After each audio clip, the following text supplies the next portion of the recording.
ಶ್ರಾವಣ ಮಾಸದಲ್ಲಿ ಈ ಆಹಾರವನ್ನು ಸೇವಿಸಲೇಬೇಡಿ. ಇಲ್ಲಿದೆ ಧಾರ್ಮಿಕ ವೈಜ್ಞಾನಿಕ ಕಾರಣಗಳು.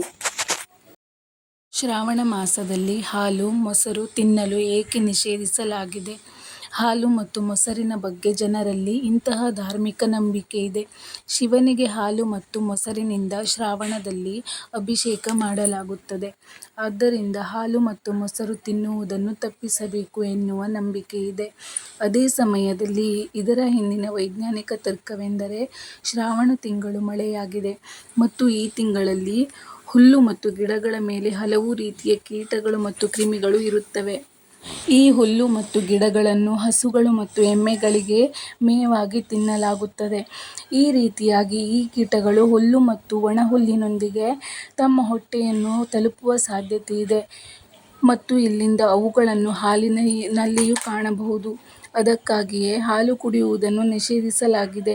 ಮೊಸರು ಮತ್ತು ಚೀಸ್ ಅನ್ನು ಹಾಲಿನಿಂದ ತಯಾರಿಸಲಾಗುತ್ತದೆ. ಆದ್ದರಿಂದ ಡೈರಿ ಉತ್ಪನ್ನಗಳನ್ನು ತಿನ್ನುವುದನ್ನು ನಿಷೇಧಿಸಲಾಗಿದೆ. ಬದನೆಕಾಯಿ ಮತ್ತು ಹಸಿರು ತರಕಾರಿ. ಧಾರ್ಮಿಕ ನಂಬಿಕೆಗಳನ್ನು ಅನುಸರಿಸಿ ಕೆಲವರು ಶ್ರಾವಣ ಮಾಸದಲ್ಲಿ ಬದನೆಕಾಯಿ ಮತ್ತು ಹಸಿರು ತರಕಾರಿಗಳನ್ನು ತಿನ್ನಬಾರದು. ಬಿಳಿ ಬದನೆಯು ಧಾರ್ಮಿಕ ನಂಬಿಕೆಗಳ ಪ್ರಕಾರ ಅಶುದ್ಧವೆಂದು ಪರಿಗಣಿಸಲಾಗಿದೆ. ಇದಕ್ಕೆ ವೈಜ್ಞಾನಿಕ ಕಾರಣ ಏನೆಂದರೆ ಈ ಮಾಸದಲ್ಲಿ ಕ್ರಿಮಿಗಳು ಬದನೆಯಲ್ಲಿ ಹೆಚ್ಚಾಗಿರುತ್ತವೆ. ಮತ್ತೊಂದೆಡೆ ಹಸಿರು ಎಲೆಗಳ ತರಕಾರಿಗಳು ಸಹ ಕೀಟಗಳನ್ನು ಹೊಂದಿರುತ್ತದೆ. ನೀವು ಈ ತರಕಾರಿಗಳನ್ನು ಸೇವಿಸಿದರೆ ಈ ಹುಳುಗಳು ಮತ್ತು ಬ್ಯಾಕ್ಟೀರಿಯಾಗಳು ನಿಮ್ಮ ಹೊಟ್ಟೆಗೆ ಹೋಗುವ ಮೂಲಕ ರೋಗವನ್ನು ಸೃಷ್ಟಿ ಮಾಡುವ ಸಾಧ್ಯತೆ ಇದೆ.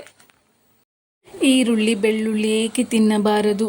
ಧಾರ್ಮಿಕ ನಂಬಿಕೆಗಳ ಪ್ರಕಾರ ಶ್ರಾವಣ ತಿಂಗಳು ಶಿವನ ಭಕ್ತಿಯ ತಿಂಗಳು ಮತ್ತು ಅಂತಹ ಪರಿಸ್ಥಿತಿಯಲ್ಲಿ ನಾವು ಈರುಳ್ಳಿ ಮತ್ತು ಬೆಳ್ಳುಳ್ಳಿ ತಿನ್ನಬಾರದು.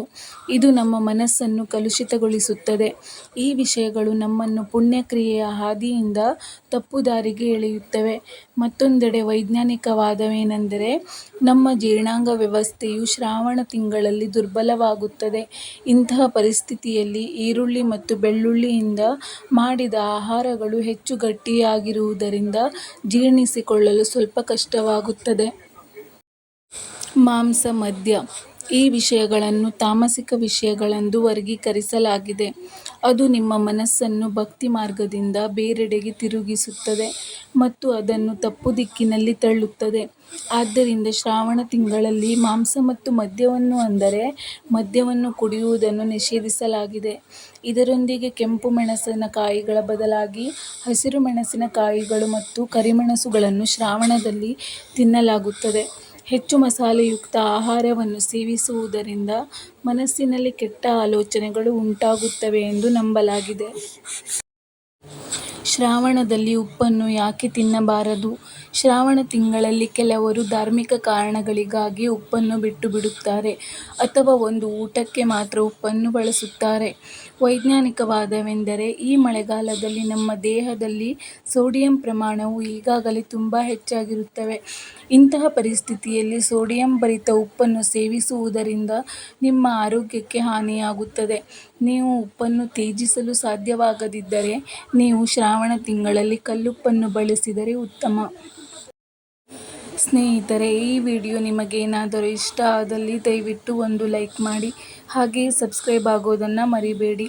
ಇಂತಹ ಹೆಚ್ಚಿನ ಉಪಯುಕ್ತ ಮಾಹಿತಿಯೊಂದಿಗೆ ಮತ್ತೆ ಭೇಟಿಯಾಗೋಣ. ನಮಸ್ಕಾರ.